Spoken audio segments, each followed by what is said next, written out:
I didn't do anything wrong. I didn't cheat. I didn't dope. This is a joke. And you know why it is? Because the owner of the tournament is too cheap to put up something good for the players. The tennis world just had a roller coaster week. Players collapsing to the ground, players getting mad at miserable court conditions, accusations of doping from a fellow tennis player, unexpected withdrawals from the tournament. But it wasn't all doom and gloom, because we also saw legendary moments, long-awaited comebacks, beautiful shots, and some of the best highlights, and heartwarming moments, to take the edge off a weird week. Entering into the first week of the Miami Open, it was back-to-back action by the minute. I hope you came prepared, because last week sent us into all kinds of emotions, and it was one heck of a ride. Monday in the tennis world left everyone panicking. With the first round of the qualifying matches for the Miami Open underway, Arthur Cazaux suddenly collapsed to the ground in the third set as he prepared to return serve from his compatriot Harold Mayot. Laying flat on his back, Cazaux was attended to by the medical team shortly before being taken off the court on a wheelchair. As the Frenchman was subsequently rushed to the hospital, we had our prayers up for him, but many fans had a lot to say about the circumstances surrounding the incident. Some tennis fans were worried about the delay from everyone on the court and Cazaux being attended to. But not just that, others were quick to point out the fact that his opponent didn't reach out to him immediately or seem to care about what was going on in the first place.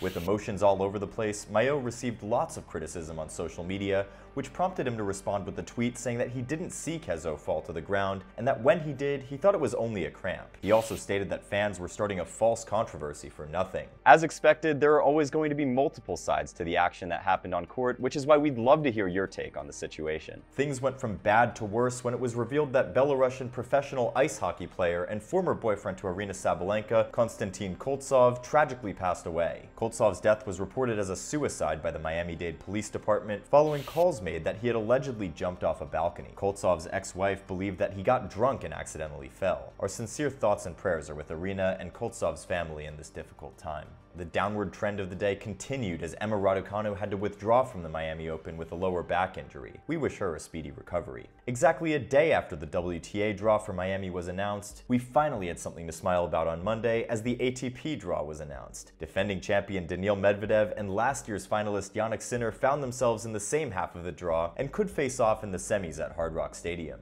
Meanwhile, Alcaraz will be looking to complete the Sunshine Double in the same year. Or are we going to have a new champion? You never know.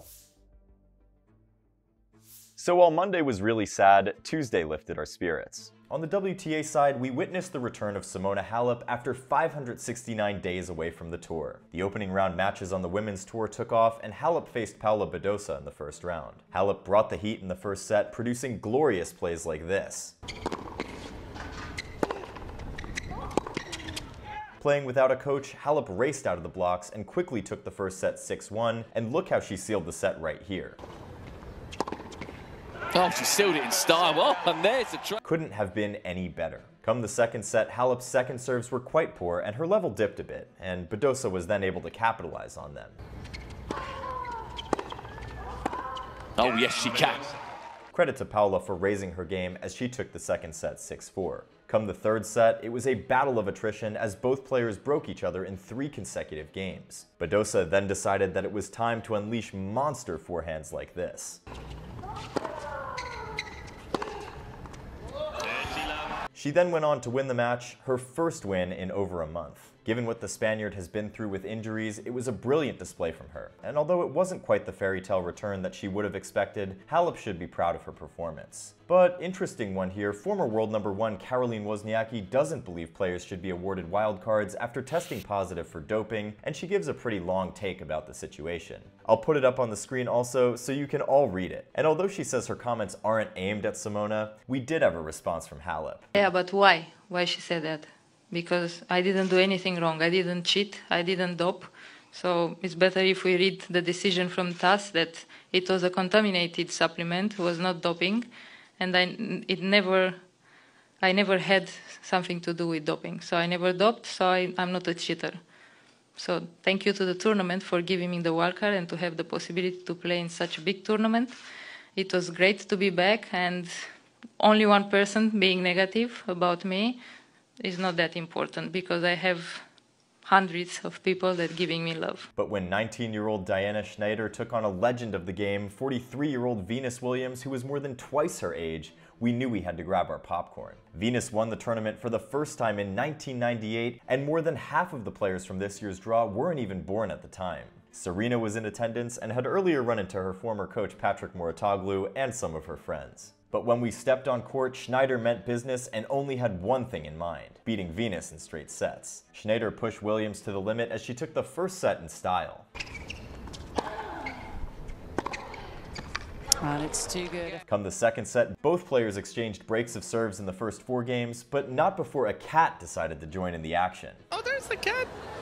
Oh my goodness, that's a cute cat! Schneider then decided it was time to wear out the veteran again.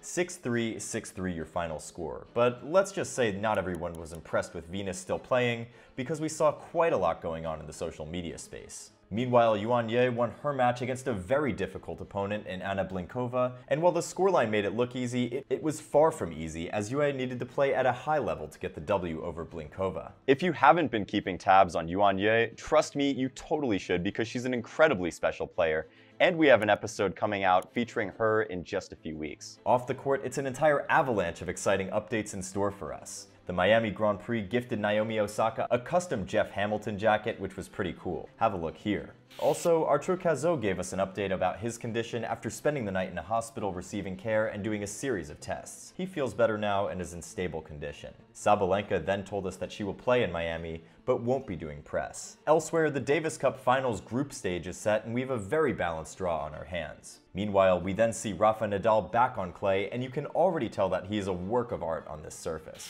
The word on the street is that the WTA is considering special rankings for players cleared of doping following Simona Halep's case. Here's what a WTA spokesperson said. Wednesday came with the complete package. We had blockbuster opening round matches on the ATP, and it was glorious. We saw Andy Murray take on Matteo Berrettini. The Italian Grand Slam finalist brought all the Miami type of heat to the court as he cooked up shots like this against Murray in the first set. But Murray was not going to just roll over and play dead, as he showed his tenacity once again, chasing balls like this.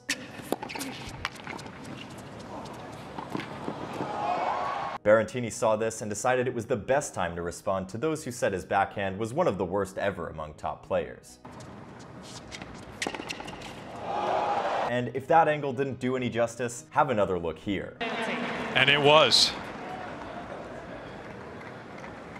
The man is on a mission to fix the problems associated with the one-handed backhand. With that kind of performance, Berrettini took the first set 6-4, but Murray just wouldn't give up. Look here.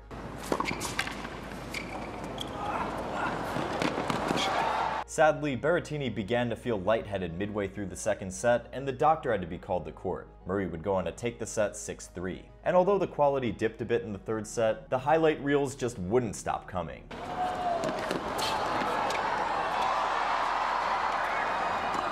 Murray would go on to win the match, and although he was wasteful at times, converting only 2 of 11 break chances, he got the job done in the end. For Berrettini, however, someone's ready to trade her boyfriend for his racket at the moment. It's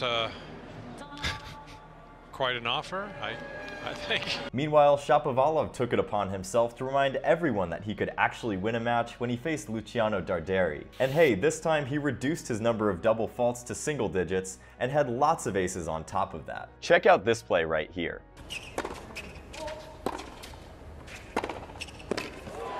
A 3-set victory for Shapo, and if I were you, I wouldn't write him off just yet. Elsewhere, Matteo Arnaldi takes down Artur Fils in straight sets without facing a break point. For all his firepower, Fils never really looked to trouble the young Italian, whose variety helped him a lot. Here was one of my favorite points of the match.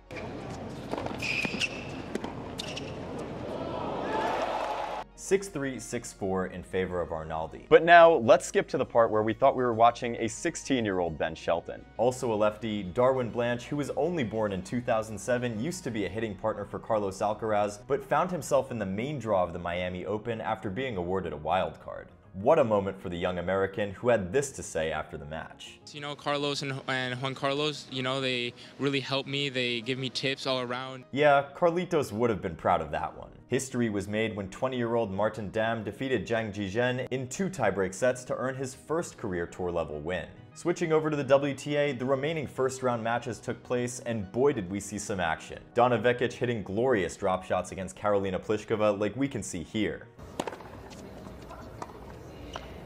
Oh, stunning.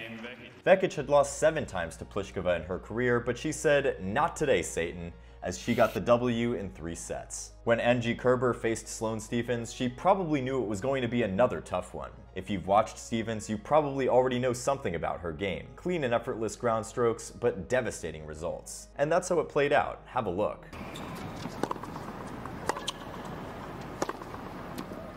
Kerber could only win 5 games as Stephens earned her 6th win over the German.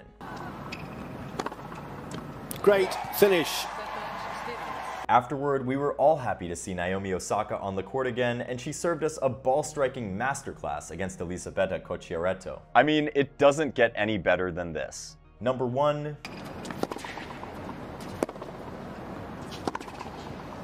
Number 2.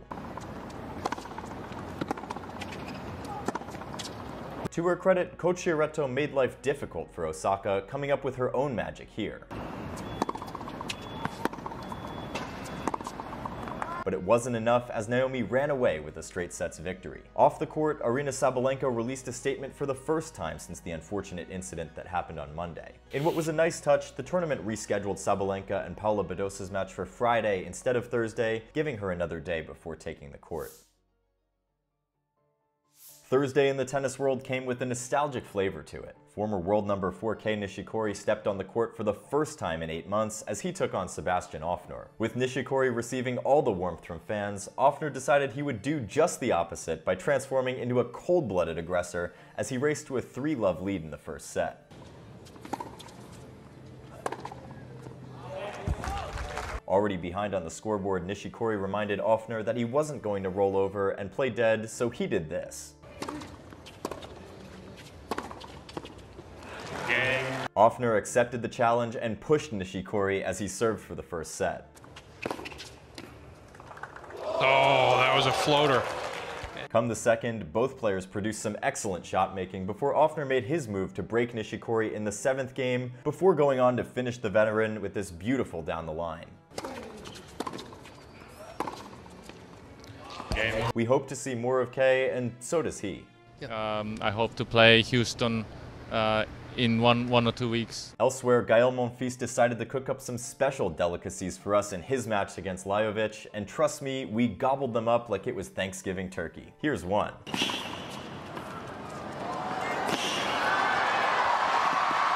And here's a second. Oh wait, there's more. By the time Monfils was done putting on a show, we all knew how lucky we were to have him still playing. Meanwhile, Lorenzo Sonego resorted to putting on a shot-making clinic against Dan Evans, and it was glorious. Sonego took the first set 6-1, but Evans would not be disrespected, so he made Sonego pay for his sins in the second set. Come the third, it was back and forth action and some unbelievable tennis. Evans was done messing around and decided to make Sonego second guess his life choices here.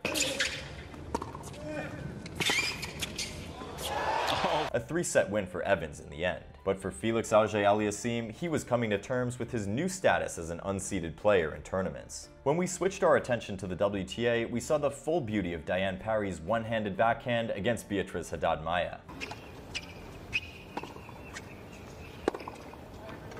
But after playing an outstanding first set 6-3, the talented Parry saw her level dip as Bia manifested her full powers against the young French player. Here's one for the highlight reel. Oh, it's crafty. The match went the distance, but it was Bia who came out on top. Similarly, Angelina Kalinina needed to dig deep and recover from a set down to defeat former world number 1 Caroline Wozniacki. Off the courts, Gael Monfils meets with Brazilian legend Ronaldo, while Emma Raducanu shows off her piano skills. Apparently everyone is showing off, so Jannik Sinner also decides to join the party by crafting his own highlights on the football pitch in Miami. Friday in the tennis world was a bit of a bummer. The Miami Open was plagued with lengthy rain delays. Doubles matches were cancelled, and only a few singles matches were completed. Fans who traveled to Miami to see their favorite players take to the courts on Friday were left hanging as the matches got postponed. As you would expect, the washout weather renewed calls for covered courts at Masters 1000 events. The few matches we witnessed did bring some consolation, however, but maybe not for Rublev fans because he was a victim of some Czech finesse for the second time in 2 weeks. After losing to Czech #1 player Jiří Lehečka in round 3 of Indian Wells, Rublev got beaten this time by Czech #2 Tomáš Maháč in straight sets once again. Maháč's backhand down the line did a lot of damage to the Russian in the first set. Oh, the backhand. An upset was brewing as Maháč took the first set 6-4. Maháč would then break Rublev early in the third game of the second set thanks to yet another backhand spectacle. Beautiful. As the match wore on, the Czech became more and more brutal with his ground strokes, producing winner after winner. Here's one of them.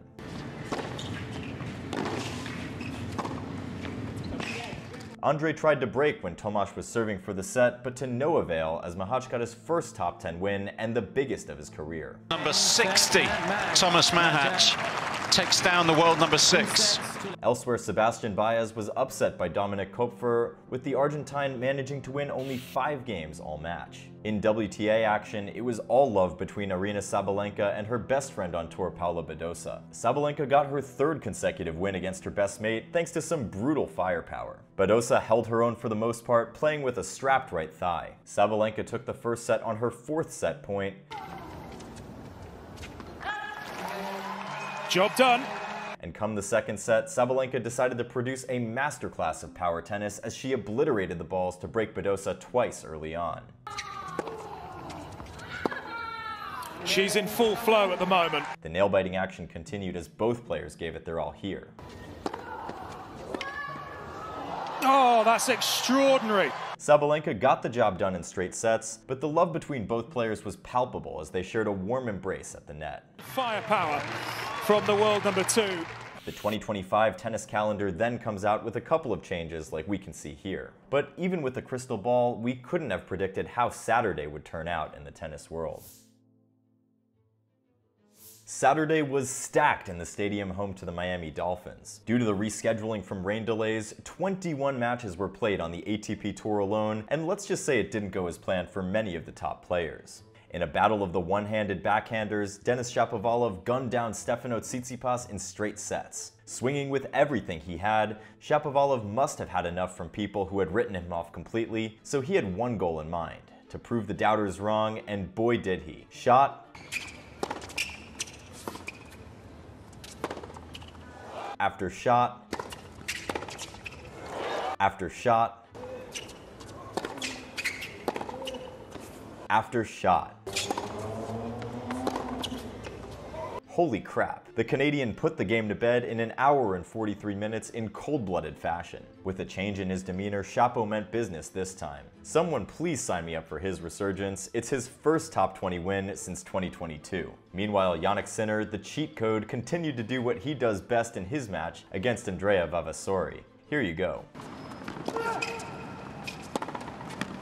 A straight sets win for the Italian, who didn't face a single breakpoint all match. For all the interesting shots that he did come up with, Vavasori just couldn't trouble his compatriot as the Australian Open champ returned to his winning ways. Over on Grandstand, Daniil Medvedev heard some of you say he couldn't defend a title to save his life, so he decided to begin his title defense this time with an emphatic win over Martin Fucsovics.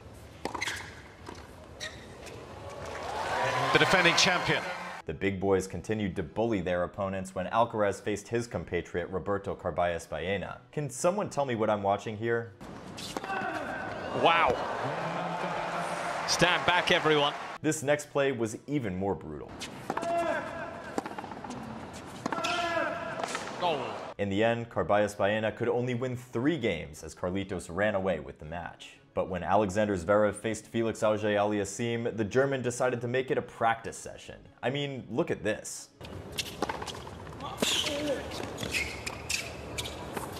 But it wasn't even the nuclear-worthy ground strokes for me. It's the fact that Zverev was 93% on his first serve and an impossible 100% on his second serve. How on earth did Zverev give away only 2 points on his serve? That should be illegal. Look how he even ended the match. Somebody hold this guy.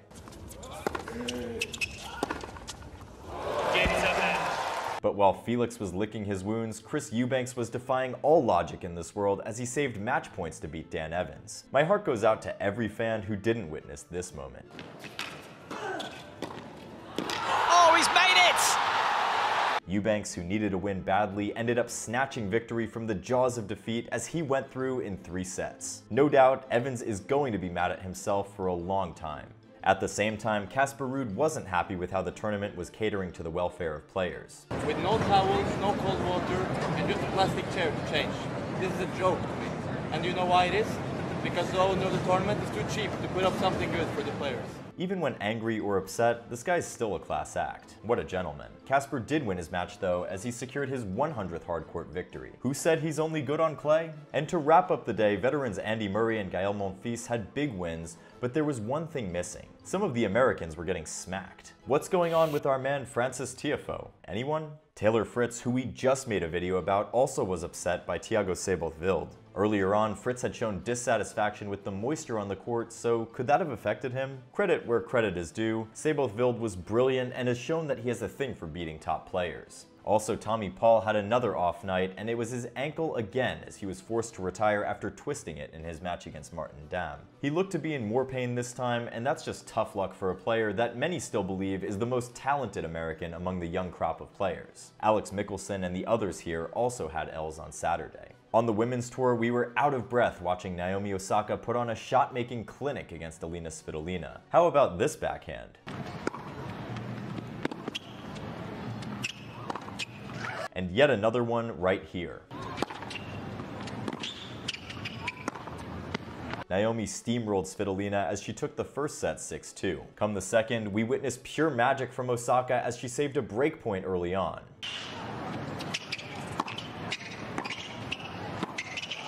Both players went toe-to-toe with some amazing point construction, but Naomi would end up prevailing in the ensuing tiebreak, 6-2, 7-6 for Osaka. In my opinion, there's no telling what Naomi version 2.0 is going to achieve on tour. For Iga Swiatek, let's just say she's also a cheat code. Yet another Iga scoreline, and Camila Giorgi was the victim this time. Angelina Kalinina then got the better of Aryna Sabalenka in 3 sets, with both players avoiding a handshake after the match. Sunday in the tennis world showed us once again why tennis is the ultimate spectacle. Fabian Marozhin, the giant slayer, was up to more wizardry as he completely annihilated Holger Rune this time. And as usual, you could count on his wicked drop shots to do the trick. Exhibit 1.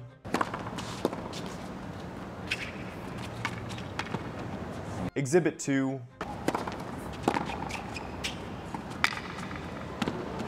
Exhibit 3. And Exhibit 4. It was insane. Rune couldn't find his bearing all match and was completely outplayed. 6-1, 6-1 your final score. Truth be told, Holger had an off day and was MIA, but you should also remember that in the last 10 months, Marozhin has destroyed 3 top 10 players, so it's not something that came out of the blue. Meanwhile, umpire Fergus Murphy had a tough time dealing with some shenanigans. Chris O'Connell was upset at Martin Dam for seemingly yelling each time the Aussie wanted to serve, but Dam wouldn't back down. Stop talking. It's not good if you talk to each other. Apparently someone needs lessons on how to be a good sportsman, because that was just wrong. O'Connell would have been happy to get the W in the end. Similarly, there was more spice when Thiago Seyboth Wild clashed with Nico Jarry. The Brazilian fans and the Chilean fans each cheered for their players loudly, and you've got to appreciate the passion the South Americans share. I mean, look at this.